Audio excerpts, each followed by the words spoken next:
Hello and welcome back to I guess this is our second episode of Coachlogik podcast. It's formerly a different podcast with a different name, but we've moved on. We've evolved. I have evolved, but the man with me, a man who still has yet to evolve, the proto-human Josh Gibson. How are you doing, Josh? I'm doing well. I expect a good ribbing, now at the start of every podcast. And I'm excited that the podcast has become the Coachlogik podcast, which is a place for all things, as you mentioned, coaching related and performance related. And we're going to breach weightlifting a little bit or a lot of it and get into powerlifting, strength and conditioning, kind of sports science more broadly, right? Yeah. I think that's kind of what we want to do here. We talk a lot. Josh and I are constantly talking about stuff. But Josh, you've expressed to me so many times about the need for coaching education, and I think coaching education is like this funny term because it's like, it means a lot of different things to a lot of different people. Right. I think to some people, coach education means like, I go on Instagram and I read all the infographics and like, I learned that, lengthened partials are better for hypertrophy. And so now I do those in my programming. Or I read a few articles, right? I love to watch this guy on Instagram or on YouTube because he's cool. Or he talks about stuff, or I learn tidbits. And some people, that's coaching education. Others, coaching education is like getting a mentorship, right? Being involved with another coach who's exceptional and learning from them and adopting their system, right? And we see that a lot. But then I think the sort of reality of coaching education is quite a bit more involved than that. And I think what you refer to, and obviously correct me here if I'm wrong, but coaching education is more of a formalized process by which there are kind of all those things together: mentorship, discussion, and then formal education, as in, lesson plans, basically focused on learning a particular thing so you can flesh out a very large and comprehensive, foundational understanding of training and coaching and sports science. Is that kind of what you think with coaching education, or? Yeah, I think there can be two sides, right? A formal side and an informal side. But I think it's easy to take that informal side to the extreme, where I can relate this to a training plan. It's mistaking a repetition for an adaptation. It's like, I did, a rep of snatch, therefore I'm improving performance in, X, Y, and Z ways. Where it's like, in reality, the training plan, or like the training process ultimately is the driver of adaptation, or any adaptation that is going to improve performance or contribute to performance. And when you digest and eat up factoids, you kind of mistake a rep for an adaptation. It's like mistaking a cue for skill acquisition. It's mistaking, this discussion of periodization for like a wholly fleshed out, built out plan that's built on theory and practice. So again, it's just like, it's being so removed that you kind of lose sight of the broader necessity, which is a complete comprehensive approach to coach education, which is from theory or science to practice. You can flesh out what has been studied, what's the process of even studying something, right? Because there's a lot of nuance there. I was reading a few papers today that talk about validity, which is basically like, are you actually measuring what you intend to measure, or is the tool measuring what you intend to measure? And then there are different types of validity, which is like ecological validity, which is like in practice or like in a sports setting. Are we getting the measurement that we want? And there are like different aspects to that, and that kind of branches out and builds out even further. But it's just understanding like there's a lot of nuance to a lot of this, and good coach education captures that and delivers it in a way that's understandable and also interesting, and then directly applicable. And I think that's just such a big undertaking. I think that's ultimately why it's lacking, because the easiest thing is something that takes 20 seconds, not 20 years to develop. Well, it's also like I believe very much that there's usually a regression to the mean or a sort of deviation to the lowest common denominator, and that would be like the I love what you say it, the factoids, right? The internet is full of factoids. And really like Instagram, TikTok, like these places are factoid buffets.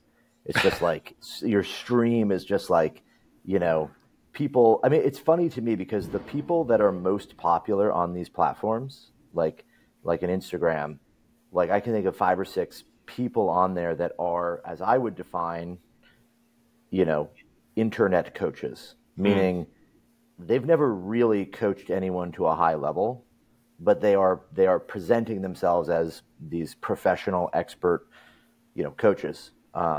And it's just like you have to be focused on making content that gets views versus, making content that is educational. That doesn't mean those two things can't be the same, but it's much easier to bias towards one particular outcome. Right. And, it's Yep. like you're mostly going to make stuff that's like, what are people watching? I'm going to send that out. I'm going to push that out, right? Because it's profitable. And there's nothing wrong with that. It's just that it is not the same thing as trying to develop someone into a better coach and give them a much stronger understanding of, how the process should be, how things work. The world right now is kind of full of like, it's just full of like little factoids and tidbits and templates and, downloadable PDFs and all these things where it's like, it's not really like, hey, here's how to actually create a training program. I mean, you couldn't even I don't believe you can even make a good, like a YouTube video on writing a good training program because it's just like so complex and Right. so long that it has to be a multi-part series, right? A 30 or 40-minute video on writing a training program is just not going to cover the whole thing. So, like I think that's where we're at, and that's a huge reason why we're doing what we're doing, right? Yeah, we Yeah. want to try to build this, and I think that you are probably the best person from the perspective of, like someone who's been a coach, who's coached a lot, who's been around a sport a lot, who's had a pretty broad experience. You've coached powerlifting at, to a national level. You've coached weightlifting to a national level. And, you're on your way to get a PhD in sports science. So like those are unique sets of skills, right? And that's a unique experience that I think definitely is like the reason you're the best person, or, the least worst person, the least bad person currently Yeah. to kind of lead stand at the helm of this and sort of lead the coaching education side of it. Yeah. And Well, I think, I have the face, so that's why I'm here. no, and I think one parallel I wanted to draw about the whole coach education thing just before it leaves my mind is that currently the landscape feels more like a personal training session than it does performance development, which is you come in for a session, what's the workout? It's like, I don't know, I'll just kind of draw something up. You hop on Instagram, what am I going to learn? It's like whatever pops into my feed, whatever article seems to kind of pass by or whatever, an influencer's reading about or talking about or thinking about. And you're like, okay, it's like a personal training session. I have like these 3 facts that I picked up from Instagram that I can implement versus development of an athlete over time is like much more rigorous, takes a lot of thought and a lot of work. And I think the reason why I'm the best person to help facilitate this and put this together alongside you and, the people we get involved is because it requires a lot of work. It requires decades of work. It requires a lot of commitment to a process and not just a product. And then I think also it requires, like, as with training, some athletes are able to do 2-a-days, some aren't. Some are able to train, 5 times a week. Some are able to train 3. So just the flexibility of the lifestyle and schedule that allows, time to be allocated, effort to be allocated. And, we both happen to position ourselves in a place where we can kind of devote ourselves full time to the pursuit of knowledge when it comes to sports science, weightlifting, powerlifting, sport performance, all that stuff. And then also, like, the bandwidth and the skill sets to build that into a platform by which people can use it to become better coaches. Yeah, and obviously, that's why we're here, right? Is the segue into the coaching platform, we'll talk about that, I think, for a little bit. Just kind of chat about what the MVP is going to bring, what we're going to do with that, give a little bit of insight on it. We're still kind of putting the finishing touches on it, so we're going to send out our MVP of this coaching platform, basically to a few friends that are pretty rigorous kind of people. They do a lot of coaching. They use a lot of stuff, platforms and whatnot. And so it'll be a good experience. We want to basically like anything, you can't be in a position where you're focused on being perfect. Your process needs to be excellent. The process should be such that, if we want to improve something and iterate on it quickly, we have to push it out as fast as possible. So we get a feedback loop that's quick from the beginning that hey, this part of this software is terrible. Why would you do that? Okay, let's get rid of that. If you have something where it's we spent 6 months building this feature that you can push a button and a confetti comes out and does this thing and everyone's like, oh, I didn't want that. Why'd you build that? You're like, oh shit, So it's why bother trying to predict things? We know what we need to establish, and then let's get feedback. So, coaching platform, and this kind of goes back to what we talk about a lot, but the goal of all this is three different legs here. There's coaching education, which is what we're doing with this podcast, what we're doing with our coaching mentorship program with the free Fridays, free first Friday, and we'll get to that later. But coaching education is about just mentorship and informing people of stuff they need to know to be better coaches and building a community around that. The second is, the actual ecosystem to do this, the coaching platform, the software, the ability to actually hey, we told you to monitor volume and these training variables, and here's a way to do that. Instead of just throwing it into the world and be yeah, you should track volume. Okay, cool. How? We want to actually create a tool for that. And then obviously the bridge between those things is the technology, right? Software stack, the AI, whatever it is we're using to bridge those two things. But that's the goal of this whole process. And so, the coaching platform, it's coming around, super excited about it. Kush and Sean have been just cranking away at it. We looked at it yesterday, and it's really coming together. We have some final design stuff that needs to be done that's going to kind of flesh it out. We've kind of worked on some logo stuff and that kind of thing. So there's a lot of just little pieces we're trying to get together. And then we're basically Kush is actually in India as of this podcast, or he's on his way there. And he's going to be working with some friends there that have been helping us. So it's going to be good. We're expecting to basically get this in the hands of people in the next week or so. And basically, push this out. And the goal here is give people a very bare bones, stripped down version of a coaching platform that is designed from the ground up for coaching, it's not designed to, shit out templates and sell them and, and do the Train Heroic thing. It's not designed around just send people messages and text like True Coach. It is a hardcore kind of coaching, high performance platform that does all those other things as well, but it is built from the ground up as a serious coach's tool that, should elevate a lot of coaches' ability to program better and to design training that is more functional and works better. I'm super excited. I'm very excited about it. I'm curious. I'm really excited to see what you say when you get into it and start using it. Because I think you come from a unique perspective.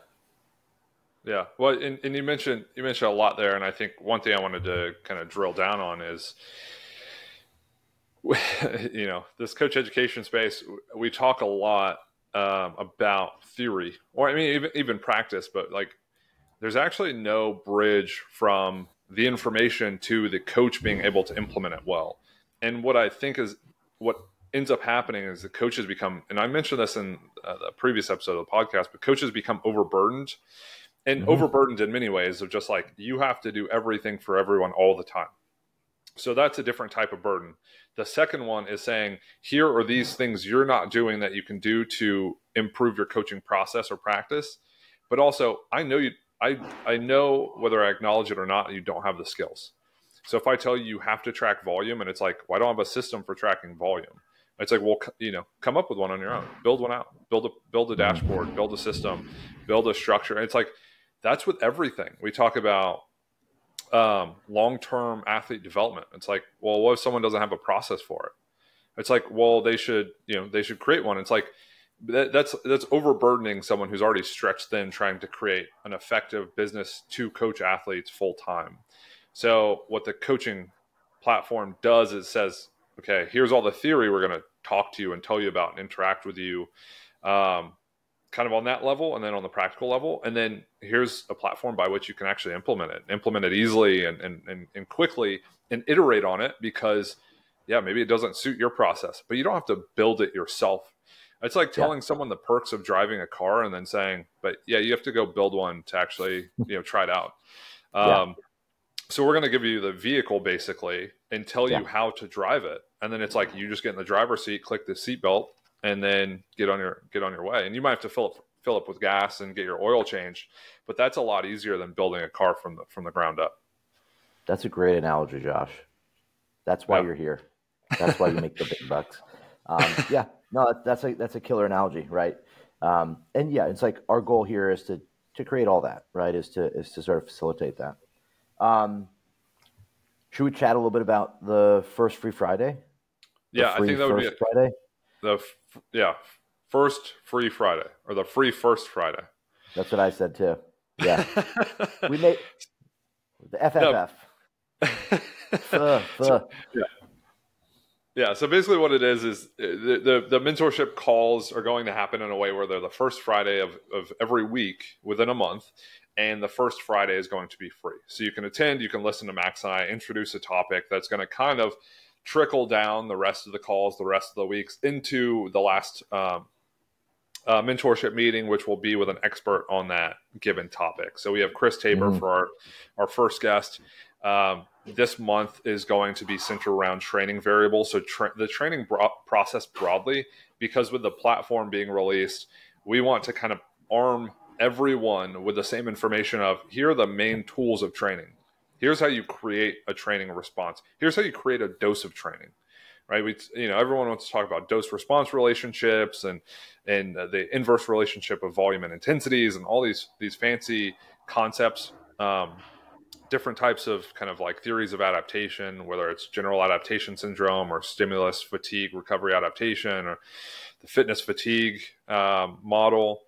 But really what plays into that is the application of training variables and specifically intensities, volumes, and then specific exercises. And then you can get into what basically creates a dose, which is going to be frequency. You could talk about duration. So you can talk about these sub training variables that matter. But the first discussion is going to really talk about intensity, volume, frequency, and then kind of the process of seeing that built out over time, which is this process of periodizing an athlete's training. Yeah. And that the mentorship calls are essentially every week we're doing some kind of content, some kind of thing. Maybe it's a pre-recorded video and a discussion. Maybe it's a Q&A. There'll be, within the mentorship program, there's a bunch of these different types of mechanisms that we're going to communicate. The first Friday being a free thing is very much just anyone's welcome. Come see what it's like, listen to us. Ton of valuable information will come out, but It's also more of like giving you an idea of like, is this really worth doing? Right. You're going to jump in and like, do I want to pay this money, and do a mentorship program and then find out that like these guys are just, jackasses, which we are. So I just try to suspend your disdain for the crap that we push out. No, it's designed around, getting people in to get an idea what it's like so that you can continue from there. Still also a very valuable thing though, I think. Well, I think when you break it down from a cost perspective, I think this is really enlightening for people. If you want to schedule a consultation with most coaches, right, who we see as experts in the sport of weightlifting, that'll probably run you anywhere from $75 to $150 for like a one-time call. This is basically 4 calls over the course of a month that will span around an hour with Max and I, and then also with someone who's an expert in the field. But it's their field of study. So we're not bringing on someone who, happens to dabble in hypertrophy training, or happens to dabble in, development of maximal strength, or happens to dabble in sports science research. Like, we're bringing in the people who are publishing that research, who have created the athletes, who basically had that embedded in their training program or process. And then we're saying, like, you get access to basically experts talking to experts, and then you can also, implement or inject your questions, your thoughts, your ideas. And that's, we haven't announced the cost or the pricing, but it's going to be significantly less than a one-time consult with a coach who can kind of talk, a little bit on a lot, right?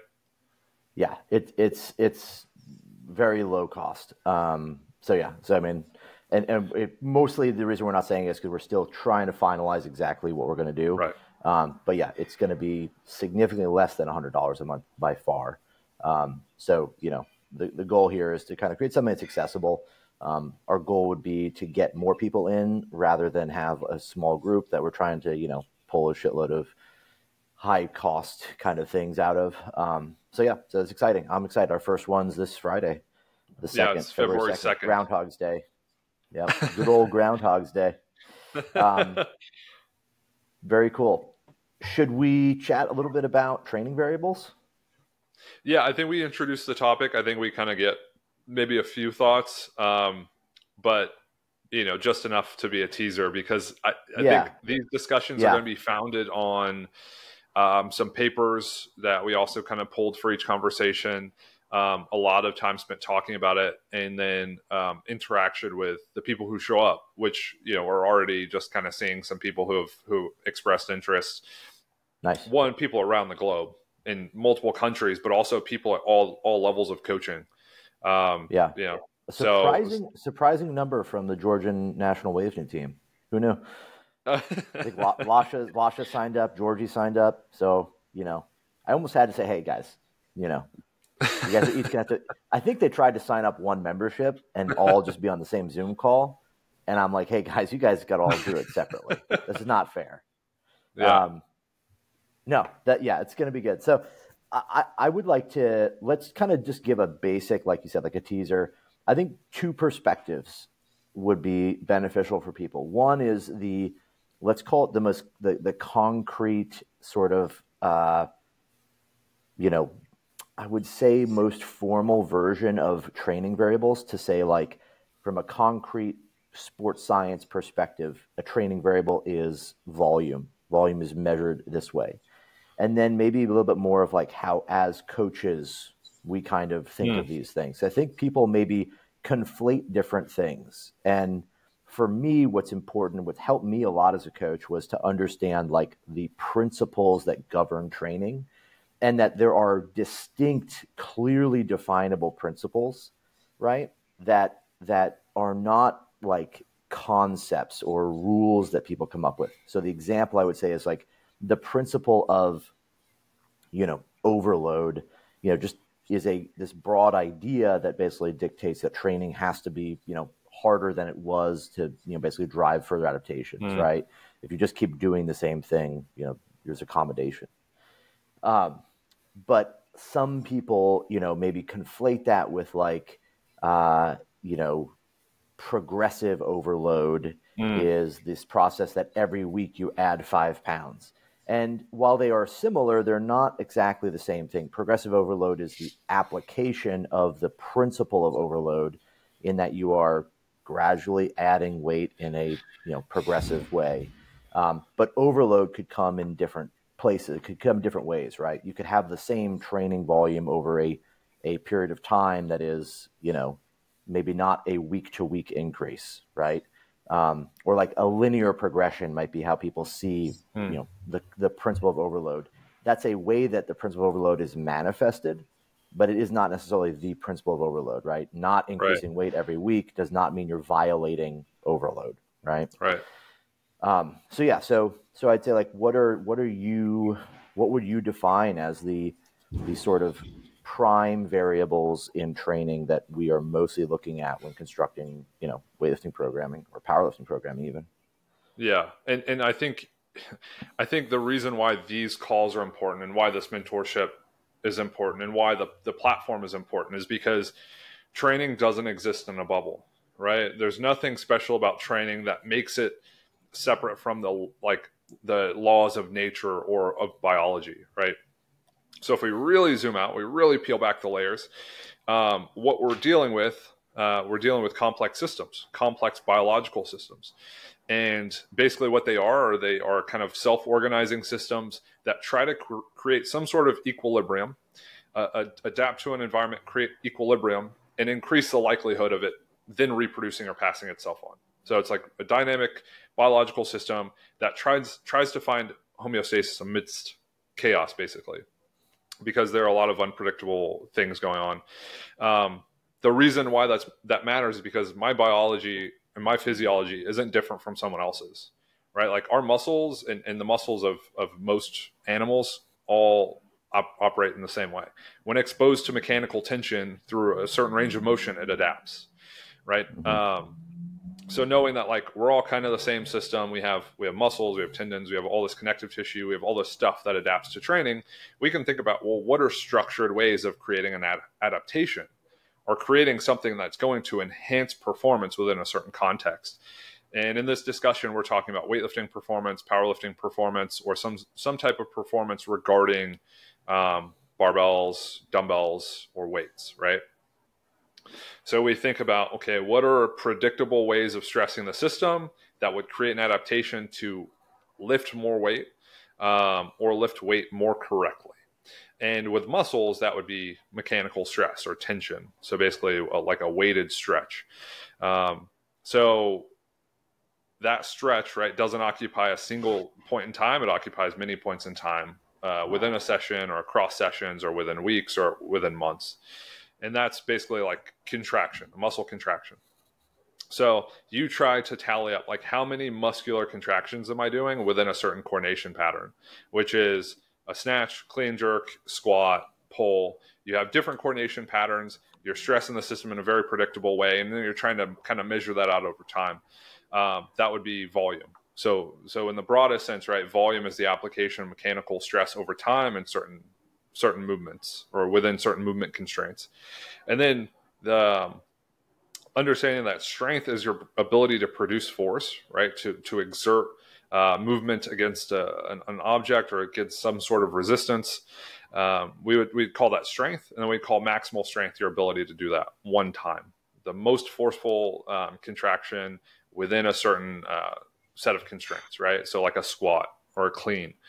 And that is achieved through different types of adaptations. You could have neural adaptations, which changes the way certain muscle groups fire together.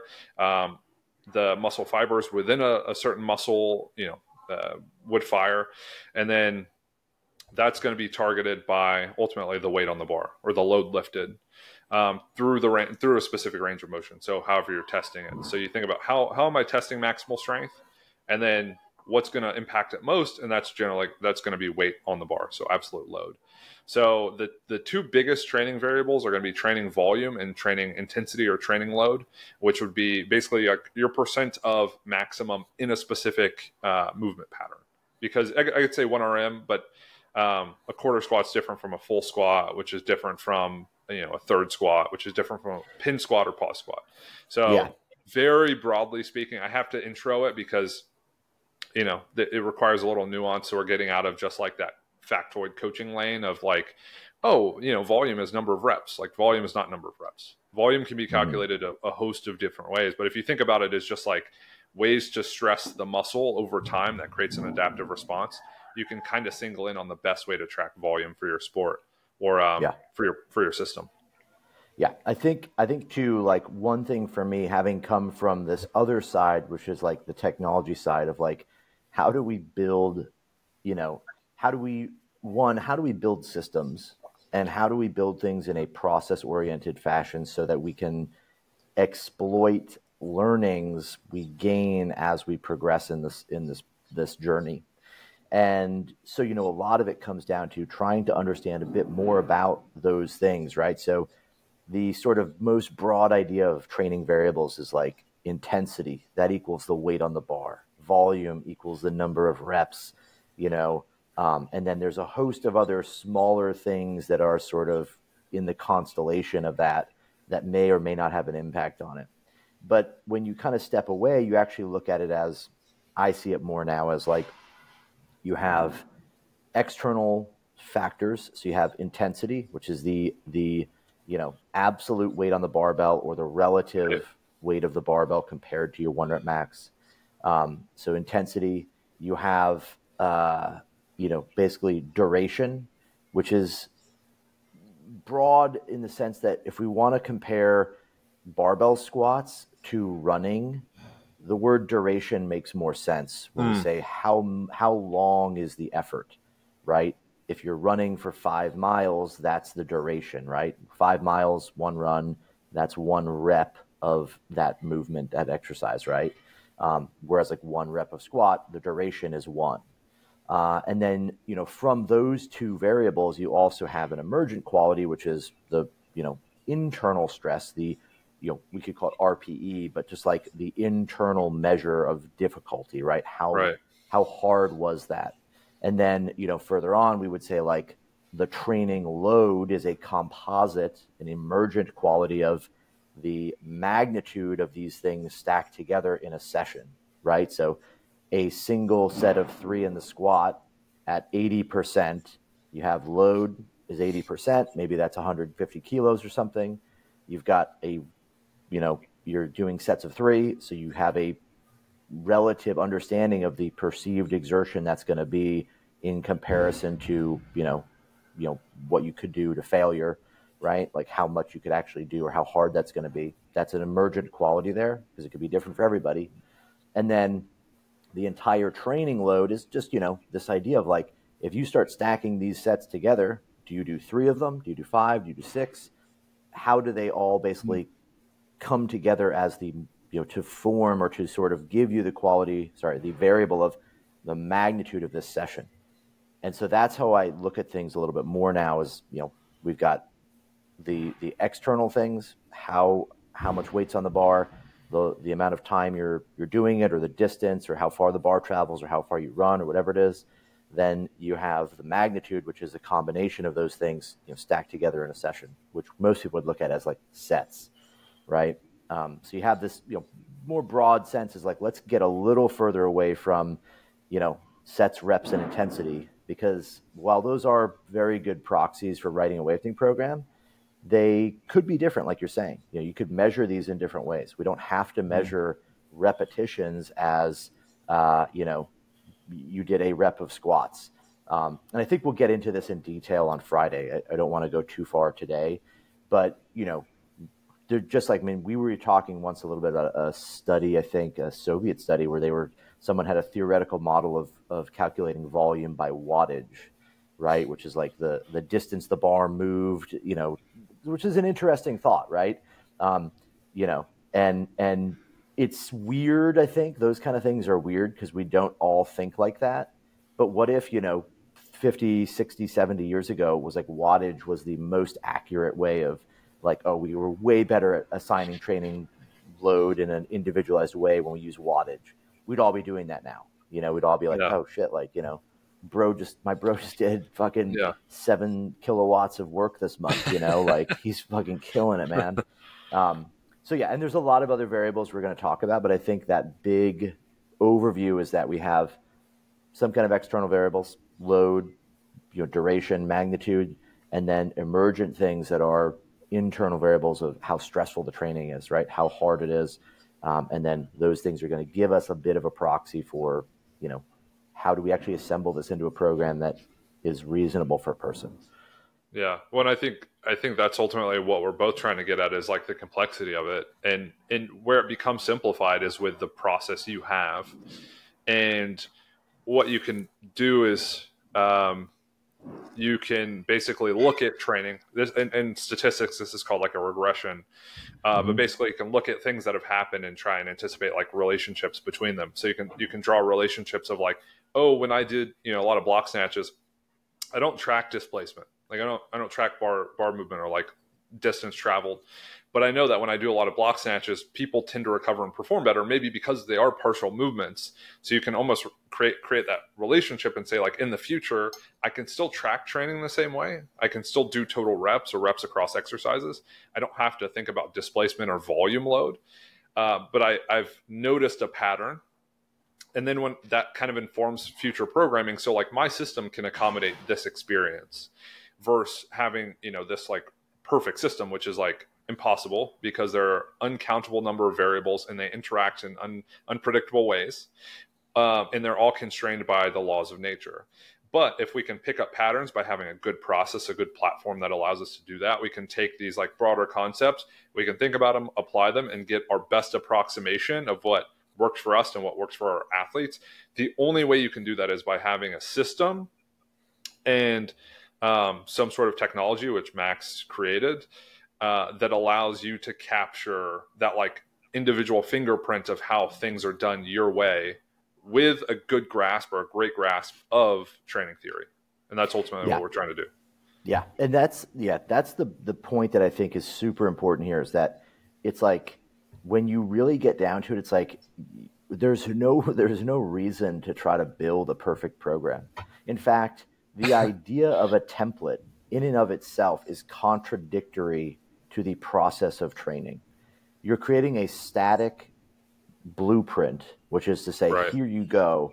This is perfect. Week 4 of this program, I know exactly the condition you're going to be in, and I've already individualized that to you. Oh, and the other 300 people that downloaded it. So first off, it's just like to say writing templates is coaching, or writing templates is a good, there's no such thing as a good program, because it's like you don't know someone's individual response.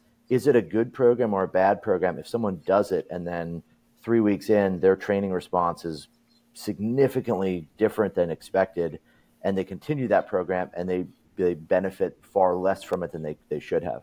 So when we come back to it, all of this is about like, we don't even care necessarily that the first thing we design is right, because our intent and our process is that we are going to modify it. Right. That's the process of great training. Nobody I know has ever just been like, oh yeah, I just wrote the 12-week program and I did it and it was perfect, right? Everybody makes adjustments and things. It doesn't mean that someone like, let's say, Eddie Cohen, who has like a very specific program he followed, and he would sit down and kind of redesign and look at it and just kind of, over and over and over until he got it to the point where he's like, I can make this progression is going to work. During that process, though, he still probably made adjustments to it, right? He would go in and make modifications. He learned, he adapted, the program evolved. He also had a very consistent, process, a program that he would sit down and work with. So as I say this, what I'm trying to get across to people is that the process of understanding how to manipulate variables to get to an individual response, to really target the individual response to training, is far more important than writing a good program, right? You could start, theoretically, if you had a great process, you could start with a shit program. And by the end of it, you should be at a good program. Does that make sense? Like, you could say to somebody like, hey, if you're a great coach, I could hand you a program that's like, all right, here it is. It's, it's Glenn Penley, 5x5 every day on every lift, and then 8x3 deadlifts to, RPE 10. Week 1, boom, do it. Okay, week 2, what do we get rid of? Like, week 2, your response to this is you're fucked up, right? Shit's bad. So we drop this and make adjustments. By week 6, it shouldn't look anything like Penley's program. Or if it does, it's very simply, it's maybe some shadow of it exists still. But that would be the thing, is that it doesn't matter what your input is, the output's going to be an individualized response. That's what we're trying to get to as coaches, so that it doesn't even matter if you know how to write the perfect program. You should know how to get the individual response from a person. I think a lot of coaches do this intuitively, but the problem there is that it's not it's not necessarily something they have a good understanding of why. They just know that like, hey, we got to go heavier, or you're a little beat up, let's go lighter. That's you're playing that game. Building the program and then be like, here you go, it's perfect, do it. They run through it, it doesn't work. I don't know what didn't work. There's a ton of different things that could happen. If you have a good understanding of variables and a good understanding of the process and what you're trying to get out, our goal, to reiterate again, should always be to be able to get the training plan, the written plan, to be as close to maximizing an individual's response to the training variables we give them. Yeah, I think it takes mic drop. I think it takes that idea of coaching in the training hall and individualizing there to actually coaching on paper and individualizing there, right? And I think that's ultimately what you try to do. And I said this to one of the people I coach. I was like, hey, if you worked with someone else, like there's no way they would create this program. It would take forever to get to what works best for you and what has worked well and what you need, because the process of iteration just spans such a large amount of time that, you know, if you jump ship, yeah, you might get results because of novelty, which maybe we actually talk about on a different different mentorship call.